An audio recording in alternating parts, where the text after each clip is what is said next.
नीलू की नई नई शादी हुई। ब्याह कर जब वह अपने ससुराल आई तो ससुराल में जैसे ही प्रवेश की उसे कुछ भी अच्छा नहीं लग रहा था, क्योंकि उसकी सास हमेशा उसे हर बात में टोकती थी और कुछ न कुछ उसके विरोध में बोलती रहती थी। यह सब देख सुनकर नीलू को अपने पिता की याद आने लगी।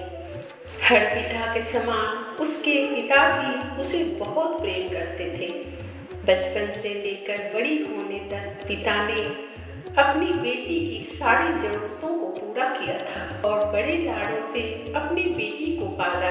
उसके पिता ने अकेले ही उसकी परवरिश करी थी, क्योंकि नीलू की माँ उसके जन्म लेने के कुछ साल बाद ही स्वर्ग सिधार गई थी। नीलू ससुराल में अपनी सास के रूखे व्यवहार के कारण परेशान हो गई और कई बार अपनी सास को गुस्से में खड़ी खोटी भी सुना चुकी थी, जिसके कारण ससुराल में कलह की स्थिति हो गई।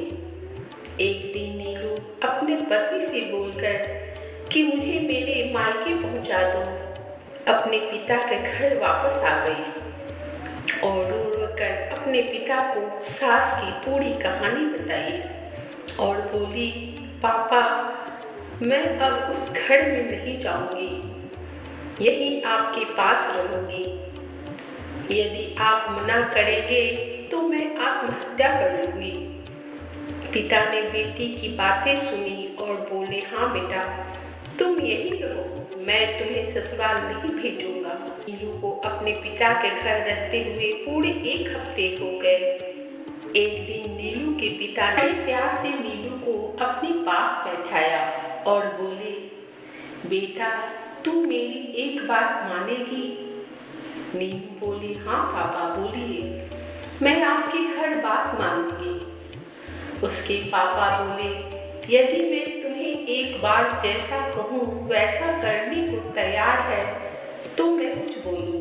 नीलू बोली, हाँ पापा आप बोलिए, मुझे क्या करना है? उसके पिता बोले, बेटा तू एक बार मेरे कहने से ससुराल जा और वहीं रह। तुम्हारी सास अगर तुम्हें कुछ भला बुरा बोले तो तभी तू अपने मुंह में एक कुल्ला पानी भर लेना, तब तक अपने मुंह में पानी भरे रहना जब तक तेरी सास बोलना ना बंद कर दे, और उसके बाद कुल्ली को नाली में थूक देना और कुछ भी पलट कर मत बोलना। नीलू को पिता की बातें समझ में नहीं आई कि पापा मुंह में पानी लेने की बात क्यों बोल रहे हैं। फिर भी वह अपने पिता की कही बात का मान रखने के लिए ससुराल जाने को तैयार हो गई और अपने पिता से बोली, पापा मैं आपके कहने से वहां जा रही हूँ, लेकिन ये मेरा जाना अंतिम बार है।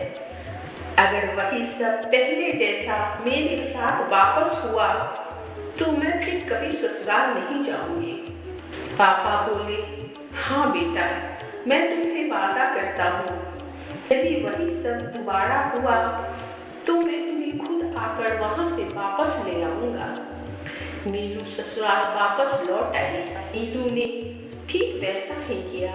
सास जब भी कुछ बोलती तो वह अपने मुंह में पानी भर लेती और कुछ देर तक खड़ी रहती, पलटकर अपने सास को कुछ नहीं बोलती। धीरे धीरे कुछ ही दिनों में सास का व्यवहार उसके प्रति नरम हो गया। वो सोचने लगी, कितनी अच्छी बहू है, पलटकर कोई जवाब नहीं देती और गुस्सा भी नहीं होती है। अब तो सास को बहू बेटी की तरह दिखने लगी और अपनी बेटी के जैसे ही नीलू को प्यार करने लगी। का बदला रूप देखकर नीलू को भी सास माँ की तरह लगने लगी और आज तक जो भी हुआ नीलू सब भूलकर ससुराल में एक बेटी की तरह रहने लगी। सब कुछ सामान्य हो गया। एक दिन नीलू के पिता उससे मिलने उसके ससुराल आए। नीलू ने अपने पिता की खूब सत्कार की और उन्हें कुछ दिन रुकने को कहा। बेटी का बसा घर देखकर पिता बहुत खुश थे। नीलू के पिता कुछ दिन अपनी बेटी के घर रुकने के बाद बोले, बेटा अब मैं घर लौटूंगा, तुम भी अपना सामान पैक कर लो और चलो मेरे साथ। नीलू यह सुनकर बोली, नहीं पापा, मेरा घर तो यही है, मैं इसे छोड़कर आपके साथ नहीं आ सकती, आप मुझे माफ कर दें। पापा, सारी गलतफहमियां दूर हो गई हैं और मैं जान चुकी हूँ कि ससुराल ही मेरा असल घर है। आपके मुंह में पानी भरने की बात का मतलब ही जान गई हूँ। पापा, आपका बहुत बहुत धन्यवाद जो आपने मेरी आंखें खोल दी। नीलू यह कहकर अपने पिता के गले लगकर रोने लगी और पिता भी बेटी का बसा बसाया घर देखकर बहुत खुश हुए। नीलू से विदा लेकर उसके पिता वापस लौट आए। आज नीलू अपने ससुराल में खुश है, उसे अपनी सास से कोई शिकायत नहीं है। नीलू की सास भी उसके जैसी बहू पाकर खुद को सौभाग्यशाली समझती।